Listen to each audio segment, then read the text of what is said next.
Data analis merujuk pada proses sistematis untuk menguraikan, menginterpretasikan, dan mengolah data agar dapat diambil kesimpulan yang berharga. Seiring dengan perkembangan teknologi, proses bisnis juga ikut berubah. Berbagai teknologi telah hadir untuk mempermudah proses bisnis agar mendapatkan hasil yang maksimal. Salah satu hal yang penting untuk dilakukan dalam sebuah bisnis adalah analisis data. Analisis data sangat diperlukan karena pengambilan keputusan harus didasarkan pada data yang ada. Seorang data analis bertugas mengumpulkan, menganalisis, dan menyajikan data agar dapat dibaca dengan mudah. Budaya kerja 5R merupakan metode penataan dan pemeliharaan wilayah kerja secara intensif yang berasal dari Jepang dan biasanya digunakan oleh manajemen untuk memelihara ketertiban, disiplin, dan efisiensi dalam lingkungan kerja dan untuk meningkatkan kinerja.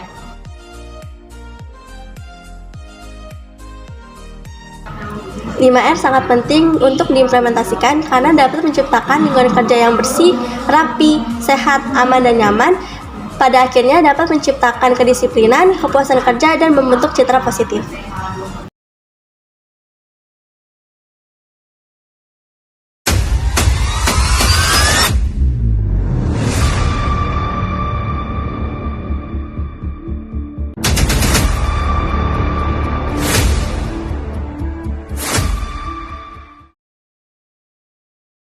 Selamat siang Kak Awan, benar Kak Awan ya?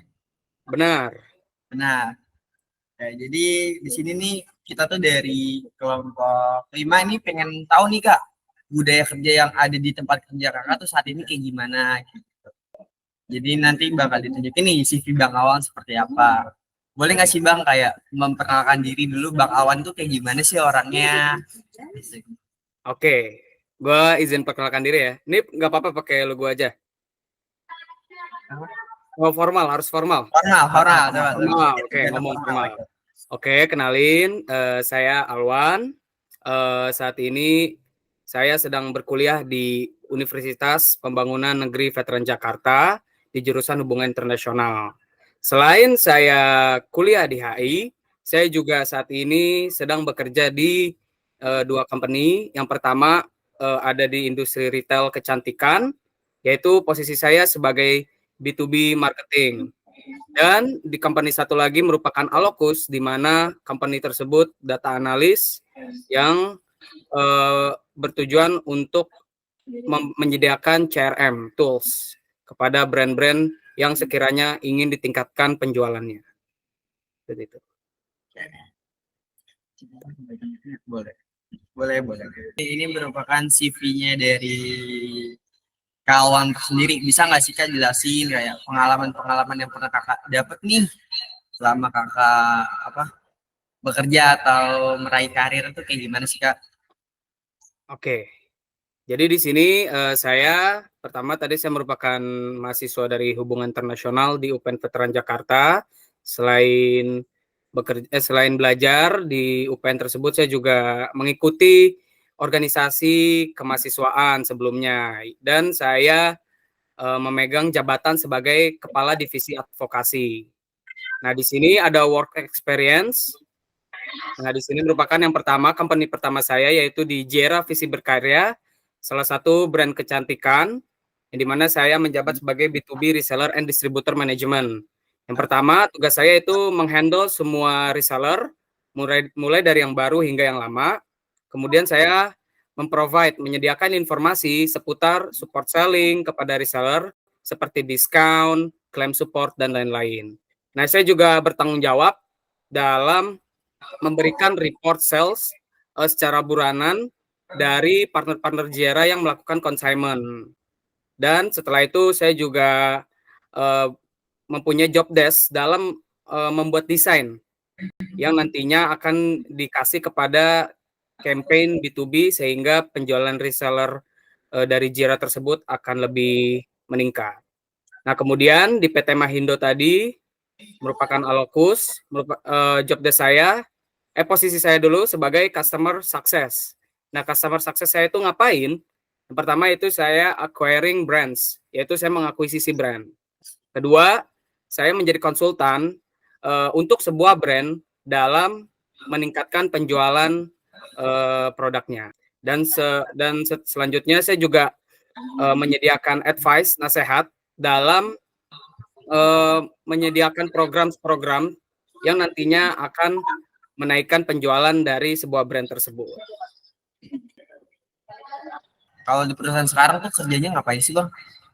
Nah, kalau yang di perusahaan sekarang, saya tadi menjabat sebagai customer success, di mana job desk-nya itu dengan CRM tools ini, saya akan meningkatkan penjualan sebuah brand.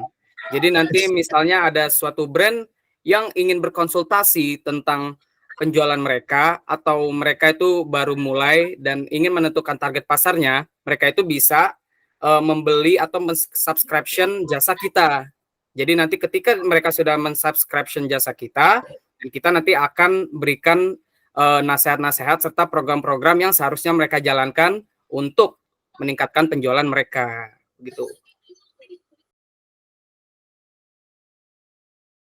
Nah, kan ketika kalian sedang bekerja, pasti menerapkan budaya kerja dong. Menurut kalian penting nggak sih budaya kerja itu sendiri?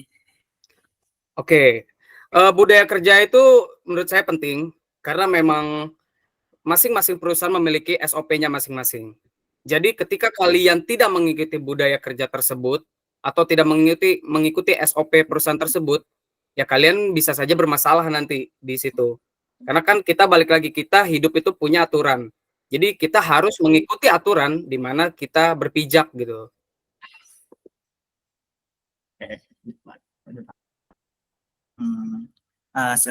Maaf Kak, gini tanya. Oke. Kakak pernah nggak sih dengar piring kasih kawat atau 5S atau 5R ketika kakak bekerja? Oke. Kan 5R sendiri tadi ya, ringkas, rapi, resit, rawat, dan rajin ya. Di company gue sekarang, di company saya sekarang, yaitu B2B itu, di Jera, alhamdulillah, di company saya sekarang ini tidak terlalu strict ya, akan SOP-nya tersebut. Jadi, sebenarnya faktornya ada beberapa faktor yang menyebabkan kenapa saya bisa sefleksibel itu. Yang pertama mungkin memang di perusahaan saya ini isinya kebanyakan anak muda. Jadi banyaklah mereka itu mengerti satu sama lain. Apabila nanti di-push atau disuruh serius, malah nanti kerjanya buyar atau nggak kepegang kan kita nggak tahu. Nah, kalau menurut saya sendiri, untuk menerapkan hal tersebut boleh. Tapi balik lagi, kalian itu ada di mana.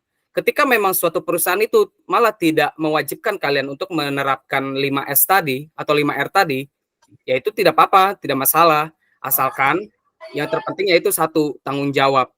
Ketika kerjaan kalian selesai, ketika kerjaan kalian kelar, mau kalian kerja sambil tiduran, mau kalian kerja sambil berdiri, itu terserah kalian. Yang penting apabila SOP perusahaan tersebut sudah memenuhi qualified kalian lah, kayak oh ternyata apa yang saya kerjakan sesuai dengan SOP perusahaan, jadi nggak ada masalah.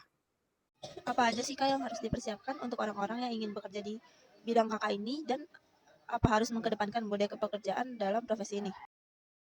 Oke, apa saja yang dipersiapkan ya? Jadi yang pertama, balik lagi ke diri kalian sendiri. Kalian harus siap dengan SOP atau serangkaian peraturan yang berada perusahaan kalian nanti. Jadi sebenarnya yang harus kalian persiapkan ya diri kalian sendiri, tidak harus nanti melihat SOP-nya dulu atau segala macam. Ketika memang diri kalian sudah siap untuk menerima SOP tersebut, nah jadi kan kalian itu tinggal menyesuaikan lah istilahnya. Tidak akan menjadi masalah ke depannya. Gitu. Izin bertanya ya Kak, Oke. apa saja sih Kak tantangan yang dihadapi pada pekerjaan di bidang Kakak, serta ada nggak sih budaya kebekerjaannya yang diterapkan di perusahaan Kakak? Oke. Ngomongin tantangan di bidang saya yaitu B2B, sebenarnya lumayan banyak tantangan yang saya hadapi selama berkarir di B2B ini. B2B ini kan kita mencari atau menanggapi orang-orang yang ingin menjadi reseller kita atau menjadi distributor kita. Kadang tantangan yang aku hadapi biasanya ketika kita meng-approach suatu distributor atau reseller, nah di situ tantangannya yaitu kadang mereka mau, kadang mereka enggak. Dan kita harus sabar. Jadi di B2B itu memang harus sabar. Ketika kita meng-approach 10 orang misalnya, nggak mungkin 10-10-nya itu bakal nerima. Paling yang keterima tuh cuma 2 atau 3 atau mungkin 1. Itu merupakan tantangan terbesar yang saya alami. Dan tadi mohon maaf, pertanyaan keduanya apa?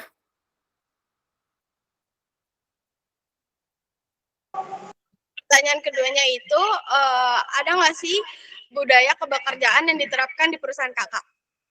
Oke, yang diterapkan di budaya pekerja saya yaitu ada, yaitu pertama rajin, harus rajin dalam mengapproach suatu reseller ataupun distributor tadi, dan kita juga harus rawat lah, yaitu dalam memfollow up orang-orang tersebut.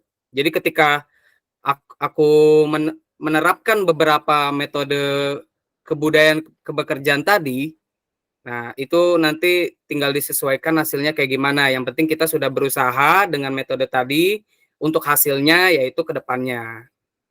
Izin bertanya lagi, Oke. kira-kira ada nggak sih pesan atau saran yang Kak Alwan ingin sampaikan kepada kami sebagai orang awam yang mungkin saja nanti ingin terjun di bidang kayak kakak ini? Oke, saran dari saya kepada kalian-kalian, kalian kan masih muda, sama kita sama-sama masih muda, tapi chance-nya lebih banyak di kalian. Kenapa? Karena memang kalian itu istilahnya sekarang masih di SMA, kalian masih banyak waktu untuk mengeksplor dunia pekerjaan nanti. Jadi mungkin saran saya dari sekarang, cobalah kalian banyak-banyak belajar, ataupun jika memang sudah siap ingin masuk ke dunia kerja seperti ini, boleh dicoba dulu sekali 2 kali. Jangan kalian takut akan hal-hal yang lain. Mungkin di pikiran kalian takut nanti budaya kerjanya keras atau budaya kerjanya nggak sesuai dengan kalian. Jangan ikuti ketakutan kalian. Menurut saya kalian coba dulu. Kita memang saya aja berawal juga dari coba dulu. Saya sendiri ya juga punya ketakutan tersendiri akan hal budaya kerja ini. Tapi balik lagi, ketika kalian tidak mencoba, ya kalian tidak akan tahu kayak gimana. At least kalau memang nanti sudah mencoba dan sudah merasakan, kalau memang baik, oke dong, bagus dong hasilnya. Jadi nanti kalian bisa melanjutkan lagi ke depannya. Tapi kalaupun memang hasilnya tidak sesuai ekspektasi atau malah buruk, ya itu dijadikan pelajaran aja. Karena kita balik lagi, masih muda, sama-sama masih harus banyak belajar dan harus banyak mencoba untuk tahu experience-nya lah gitu. Makasih Kak. Oke. Nah Kak, buat pertanyaan terakhir, kita Oke. boleh tahu nggak sih motivasi apa sih yang ngebuat kakak bertahan sama industri ini? Oke, bagus banget ini pertanyaannya. Jadi apa sih yang membuat saya kayak kok bisa bertahan di B2B dan juga di data analis ini? Mungkin kan kita balik lagi, kita masing-masing punya referensi masing-masing lah. Nah, menurut saya B2B dan customer success yang sedang saya kerjakan ini, dua-duanya merupakan bidang yang kedepannya itu change-nya itu gede. Jadi dari B2B ini, B2B itu nggak mungkin nggak ada di suatu perusahaan. Suatu perusahaan pasti punya B2B. Apalagi di industri retail ya, karena mereka kan memang istilahnya jualan gitu. Jadi kenapa aku bertahan di B2B dan customer success ini? Karena melihat peluang ke depannya. Kalau memang aku dari awal tidak melihat peluang yang jelas ke depannya, mungkin aku nggak bakal bertahan di sini. Mungkin bisa switch karir atau ke bidang yang lain. Tetapi karena memang tadi adanya motivasi melihat ke depannya itu bakal prospeknya bagus, jadi itu yang merupakan salah satu alasan yang paling penting kenapa masih bertahan di dua bidang ini, B2B dan customer success ini. Gitu. Baik, Kak Baik, Kak. Terima kasih atas penjelasan yang Kakak berikan tentang budaya kerja dan tentang pekerjaan yang sedang Kakak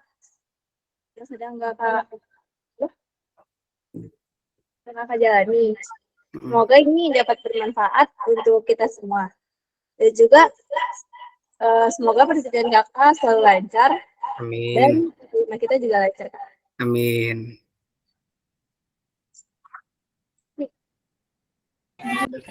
Terima kasih ya Kak Wan atas waktunya udah Ya, kasih waktu luang nih mengganggu waktunya nih.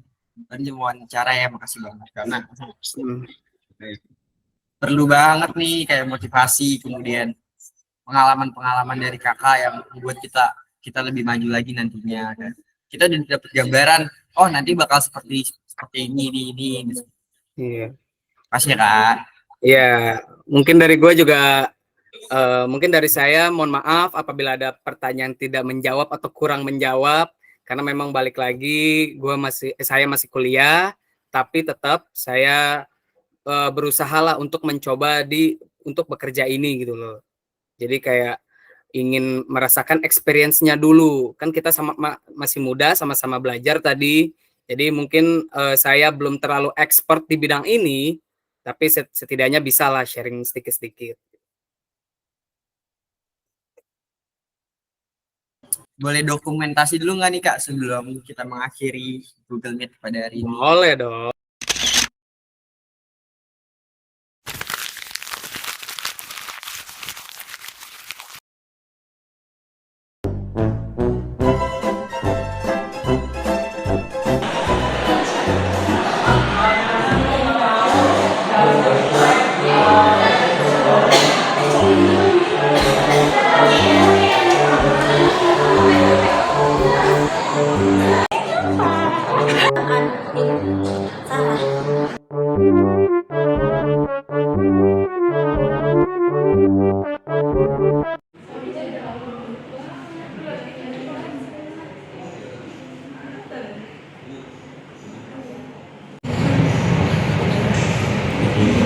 Bapak lagi ngetik, Mi?